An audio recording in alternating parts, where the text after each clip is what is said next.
नस्तईनु बिस्सब्रि वस्सलात इन्नल्लाह मअस-साबिरीन। आमन्तु बिल्लाहि सदक़ल्लाहु मौलाहुल अज़ीम व बल्लगना रसूलुहुल नबियुल करीमुल अमीन व नहनु अला ज़ालिका लमिनश शाहिदीन वश-शाकिरीन वल्हम्दुलिल्लाहि रब्बिल आलमीन। तेरी नस्ल पाक में है बच्चा बच्चा नूर का, तो है आईने नूर तेरा सब घराना नूर का। मुझे दोस्तों अजीजों, अल्लाह तबारक व तआला जी ज़ात बाबरकात कुरान मजीद में इरशाद फरमायो, अल्लाह ताला फरमायो, या अय्युहल्लज़ीना आमनुस्तईनु बिस्सब्रि वस्सलाह इन्नल्लाहा मअस-साबिरीन। अल्लाह ताला फरमायो, ए ईमान वारो, नमाज ऐं सब्र सां मदद तलबियो, बेशक अल्लाह सब्र करण वारन सां गॾु। अल्लाह ताला ते फरमायो, वला तक़ूलू लिमन युक़तलू फी सबीलिल्लाहि अमवात बल अहयाउ वलाकिन ला तशऊरून। अल्लाह ताला फरमायो, मां रब जी राह में जेके शहीद थिया, जेके जिहाद कंदे मुसलमान शहीद थिया, मां रब करीम जे राह में शहीद थिया, उन्हनि खे मोल न चओ बल्कि उहे ज़िंदा आहिनि। अवां खे शूर कोने को, अवां खे समझ कोने का। या रब करीम असां अखियुनि सां ॾिठोसीं तलवार लॻी ज़मीन ते आयो आहे शख़्स, अल्लाह तबारक व तआला फरमाए थो त इन जे लाइ मोल न चओ। ज़ाहिर में त असां ॾिठोसीं त वो ज़मीन ते आयो, उन जो दम परवाज़ थियो। अल्लाह ताला बेहद फरमायो, वला तहसबन्नल्लज़ीना क़ुतिलू फी सबीलिल्लाहि अमवाता बल अहयाउन इंद रब्बिहिम युरज़क़ून। अल्लाह ताला फरमायो, जेके मां रब जी राह में शहीद कया वया, उन्हनि खे मोल गुमान में न कजो बल्कि उहे ज़िंदा है। मां रब करीम वटि रिज़्क़ दिखाईंदा आहिनि। सभई चओ सुभान अल्लाह।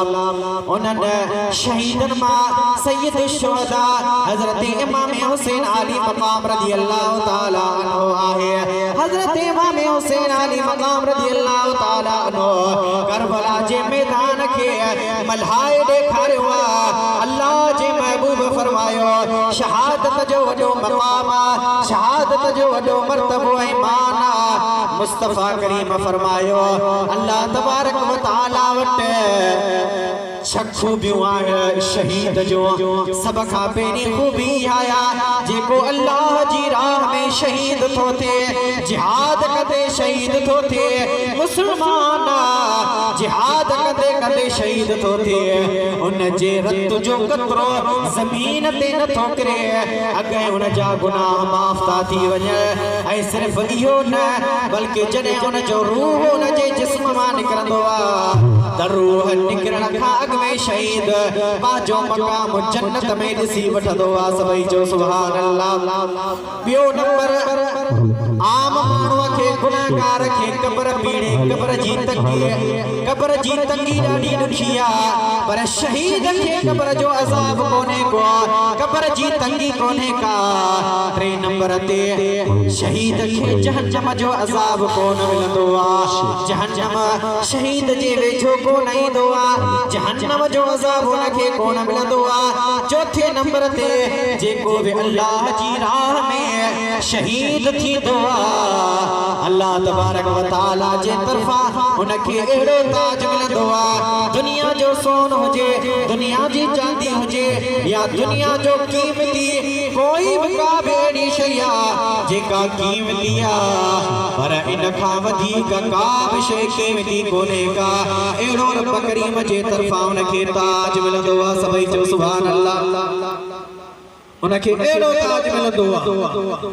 महबूब करीम फरमायो, पंजे नंबर पे त शहीद जेको अल्लाह जी राह में पंहिंजो सिर कुर्बान थो करे, उनखे वॾनि अखियुनि वारो होरियूं मिलंदियूं आहिनि ऐं जॾहिं शहीद थींदो आहे अल्लाह जी राह में 6 नंबर ते जेको शहीद थींदो आहे पाण त जन्नत में वेंदो आहे पर अल्लाह तबारक व तआला उनखे फरमाईंदो आहे त तूं शफाअत कर हिक जी न ॿिनि जी न 3 जी न 50 जी न 60 जी न बल्कि 70 ॼणनि जी शफाअत कर ए शहीद तूं दुआ घुर दे त उन्हनि 70 ॼणनि खे मां जन्नत में आला मकाम अता फरमाईंदो सभई जो सुभान अल्लाह शहीद जो वॾो मकाम आहे असां तव्हां सोचींदा आहियूं त जेको शहीद थो थिए उनखे ॾाढी तकलीफ़ थींदी हूंदी